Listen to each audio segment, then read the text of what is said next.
power, order, safety. We've all grown up assuming the system has it handled, that no matter how bad things get, someone, somewhere, has a plan. A secret facility. A backup grid. A safety net big enough for everyone. But here's the uncomfortable truth. Those bunkers weren't built for everyone. They never were. And when the next real crisis hits, whether it's a cyber attack, a bio threat, or something we can't even name yet, the spaces underground will already be spoken for long before you even realize they exist. So this video isn't about fear. It's about clarity. Because once you understand how the system really works, you stop waiting for it to save you and start preparing to save yourself. By the end of this, you'll know exactly what they're not telling you about those bunkers, who they're really for, and most importantly, what you can do right now so you're not standing outside a locked steel door when the lights go out. Number 10, there's room for everyone. Let's start with one of the biggest assumptions people make. If something bad ever happens, there's a place for me.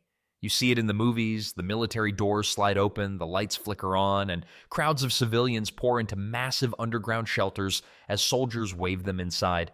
It's comforting, right? It gives you that quiet sense that no matter how chaotic the surface gets, someone's already made room for you below. But here's the thing. Most of that, it's fiction. In reality, government bunkers were never designed to hold the general population. They weren't built for overflow capacity. They were built with specific lists in mind, like strategic personnel, continuity planners, communications teams, scientists, and military leadership. In other words, the people the government considers essential to keep the system running, not necessarily to save every citizen caught in the storm. The numbers are staggering once you see them.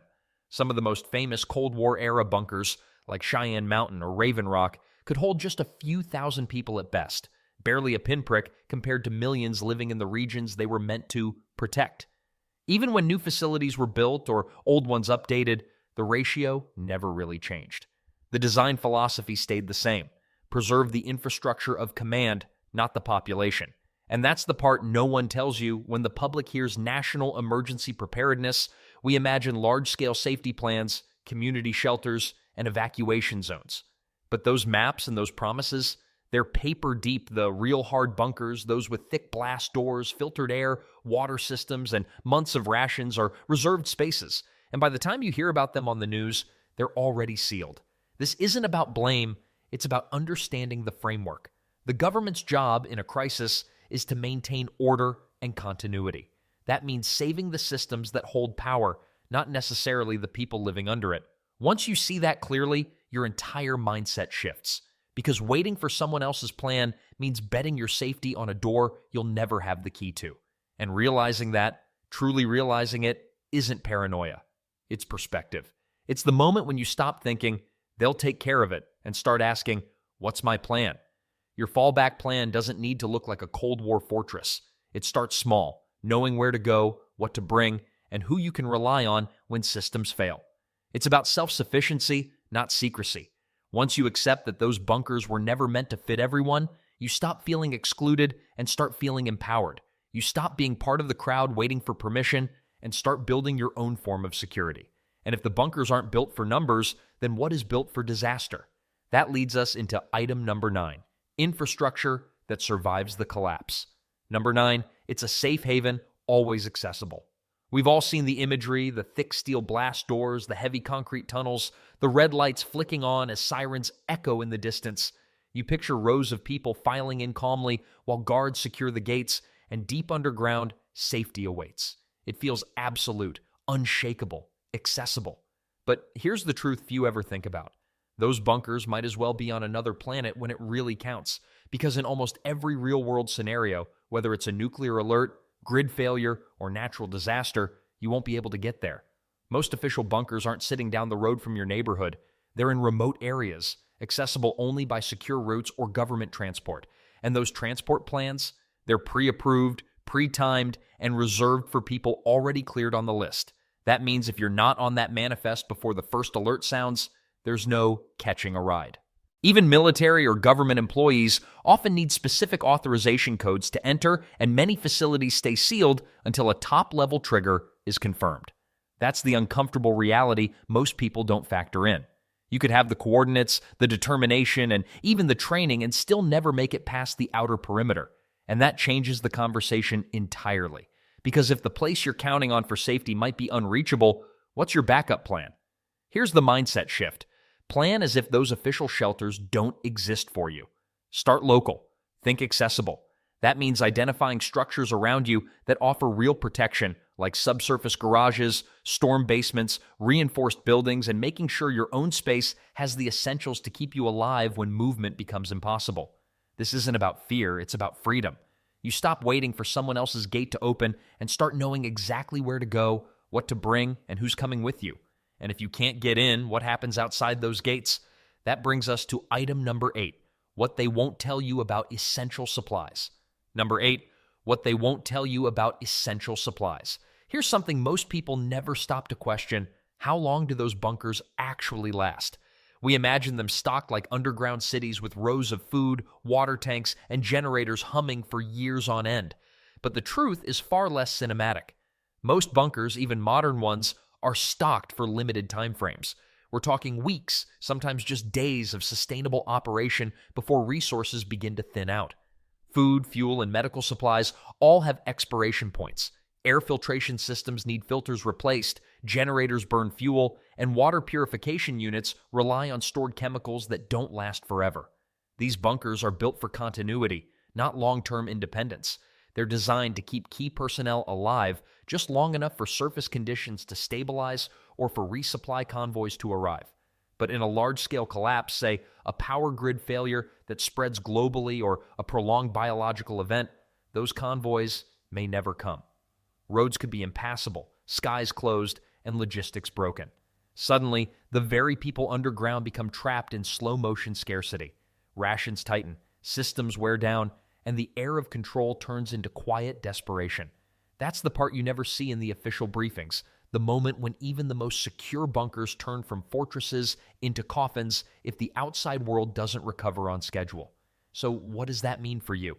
It means stop imagining safety as a stocked underground vault and start building it where you are. Your food, your water, your power, it's not someone else's job to provide it.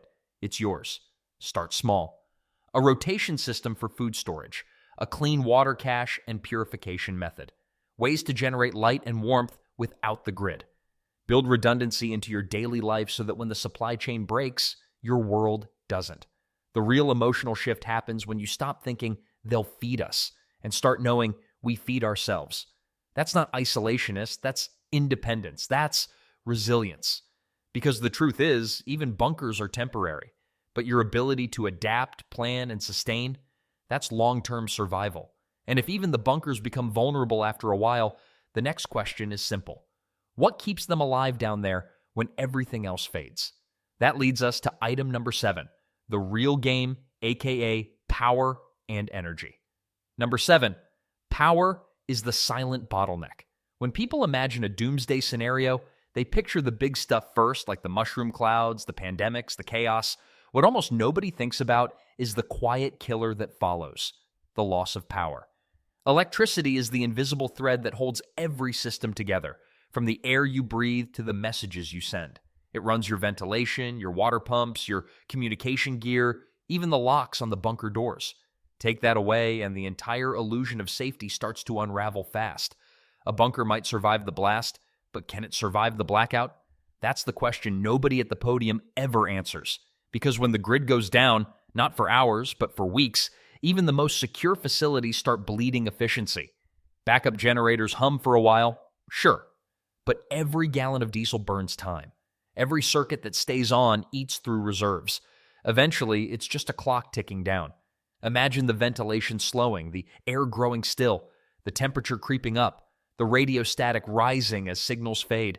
Even communication with the outside world becomes patchy when satellites or ground networks fail.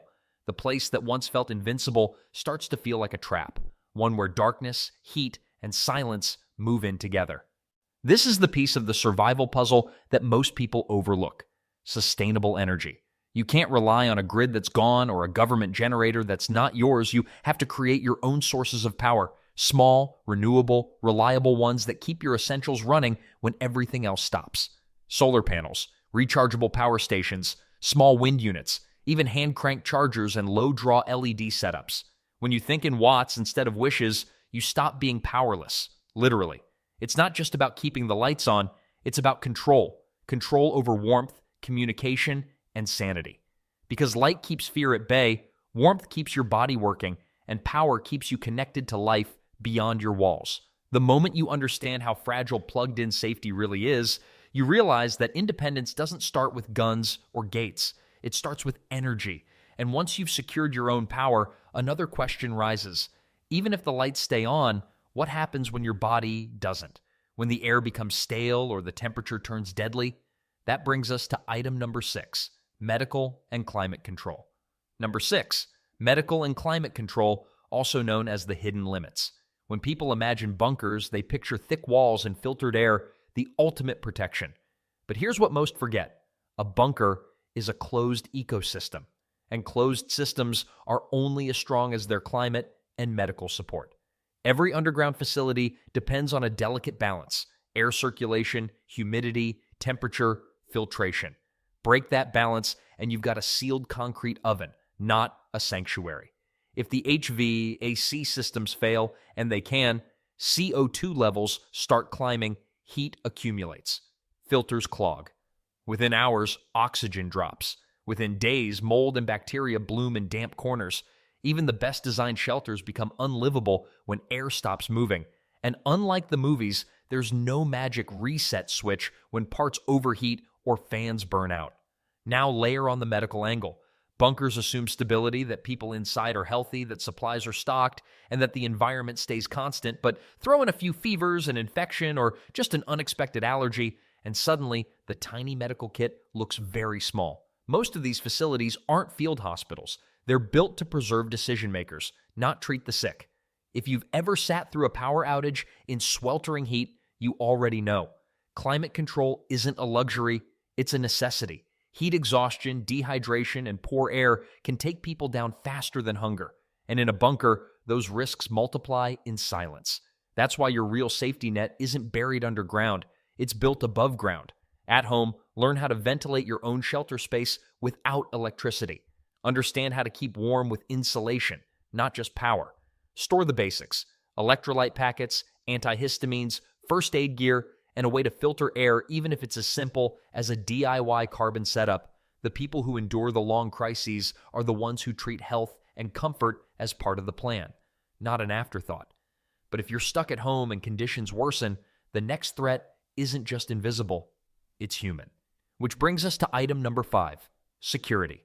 Number 5, when law and order weaken, walls don't stop the threat. When we talk about bunkers, we tend to imagine fortresses with thick walls, steel doors, and total safety, the kind of place where chaos can't reach you. But walls, no matter how strong, can't block human desperation.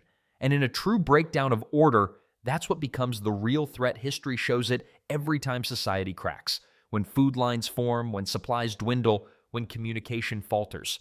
Fear doesn't just live outside the bunker, it seeps in. It's easy to think the danger is out there, but when systems fail, everywhere becomes fragile, even the supposed safe zones. During civil unrest or collapse, two kinds of pressure build simultaneously: external and internal. Outside, people are hungry, scared, and desperate. Inside, those who thought they were secure begin to fracture. Leadership disputes, dwindling supplies, mistrust, all of it feeds the same instability that the walls were meant to keep out. Even high-security facilities aren't immune to human dynamics. History's filled with examples of soldiers, guards, and insiders turning on each other when isolation drags on too long or rations run short. The steel door doesn't guarantee unity. It just guarantees confinement.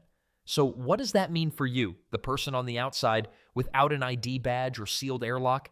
It means stop thinking of security as a place and start seeing it as a practice. Your security starts at home, not behind concrete, but through awareness and preparation. Reinforce your doors and windows. Keep your surroundings lit. Know your neighbors, because in a crisis, cohesion beats isolation every time. A small group of alert, coordinated people can protect each other far better than any lone individual barricaded behind a door. Think in layers, not walls. Lights, locks, noise discipline, and communication. These are the real defenses. And perhaps most importantly, stay informed. Panic feeds on confusion. Awareness is armor. The emotional turning point here is powerful.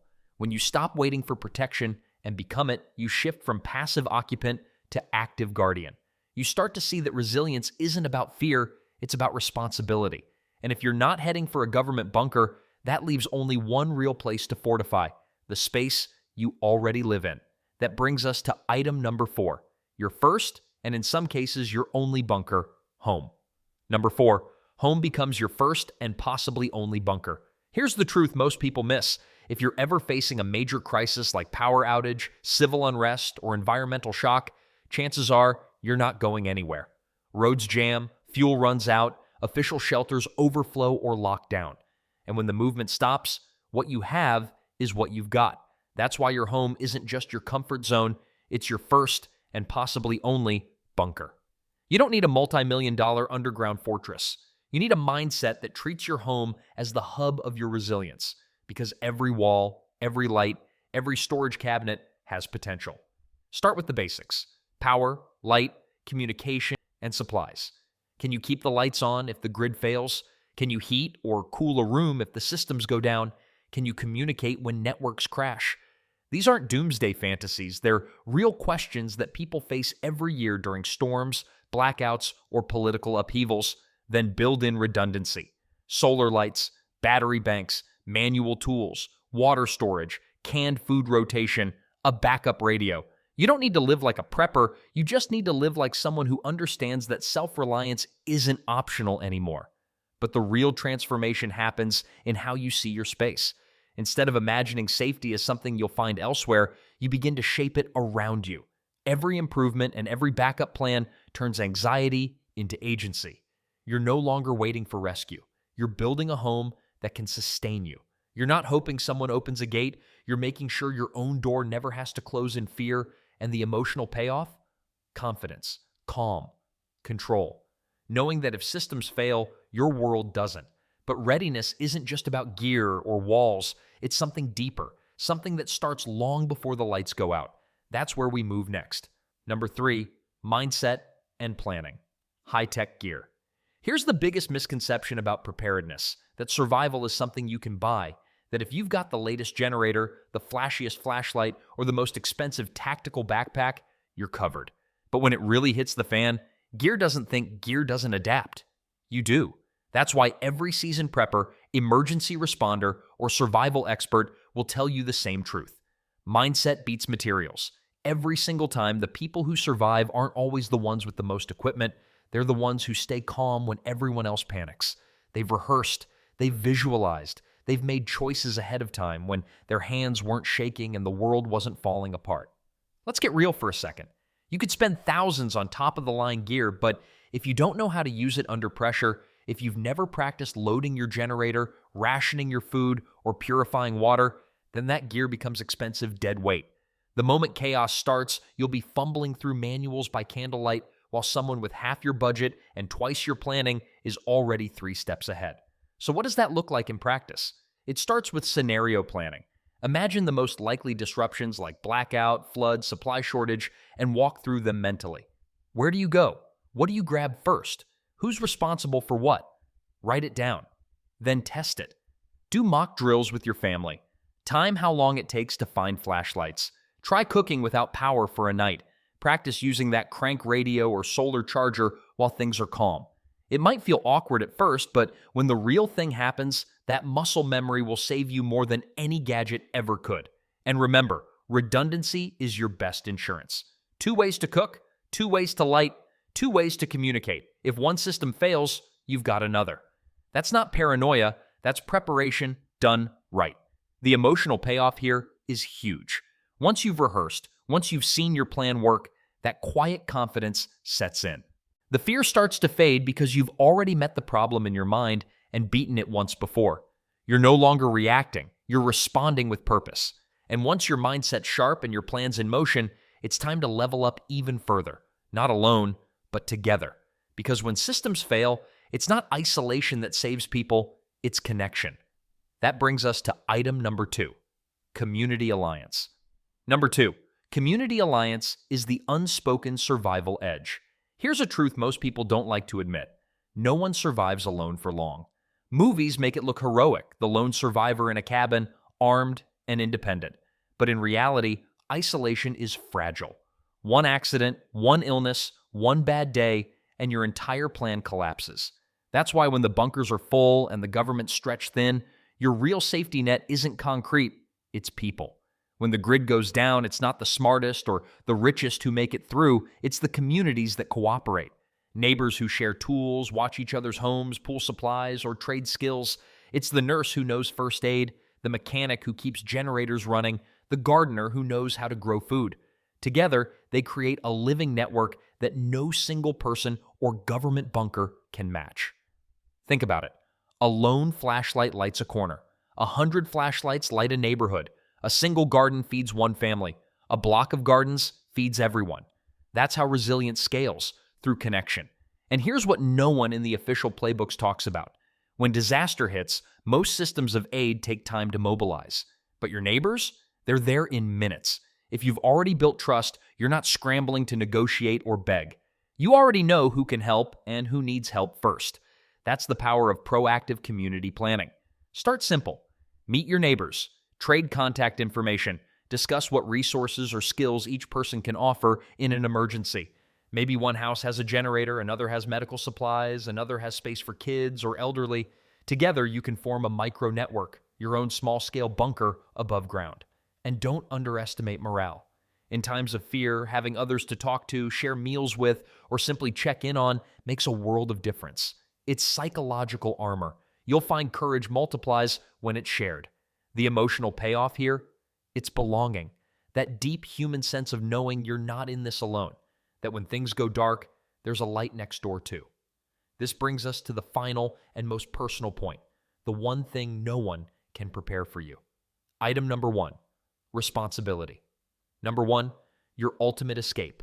Knowledge, adaptability, self-reliance. When all else fails, it isn't the bunker that saves you. It isn't the gear, the gadgets, or the stockpiles of supplies. It's you. Strip away the walls, the systems, the infrastructure, and what's left? Your ability to think, adapt, and act. That's the ultimate survival tool, and no government program or billion-dollar shelter can give it to you. Because while bunkers can be breached, supplies can run out, and systems can collapse, knowledge travels with you. When disaster hits, the people who make it through aren't always the ones with the biggest stockpiles. They're the ones who stay flexible. They don't freeze. They observe, adjust, and move. They've trained their minds as much as their hands. And in a world where predictability disappears, adaptability becomes currency. That's why your real bunker isn't underground. It's between your ears. Learn the fundamentals: first aid, navigation, food preservation, communication without the grid. Understand how to purify water, fix a simple mechanical failure, or improvise heat when the power dies. Every small skill adds another layer of resilience, another barrier between you and chaos. And more importantly, learn how to think critically. In a crisis, information becomes noise. Misinformation spreads faster than truth. Your ability to separate fact from fear, to make clear choices when others are spiraling, will keep you ahead of the curve. That's the emotional shift most people never experience until they've been tested. The moment you stop waiting for them, the government, the system, the rescue, and realize you are the system now. You are the plan. You are the escape route. Because when the bunkers are full and the doors are locked, it won't matter who's inside. What matters is that you can stand outside those walls and still survive because your strength, your adaptability, and your skill set don't depend on permission. So yes, prepare your space, secure your supplies, connect with your community. But remember, your greatest survival tool isn't what you own. It's what you know. When you master that, you stop fearing collapse and start living ready. So there you have it, 10 truths they're not handing out in any government brochure. From the myth of unlimited bunker space to the reality that you are your first and final line of defense. So, which of these hit home for you? Which one caught you off guard? Drop it in the comments below. Hit like, share this with your prepper crew, and subscribe because awareness is the first step toward real readiness.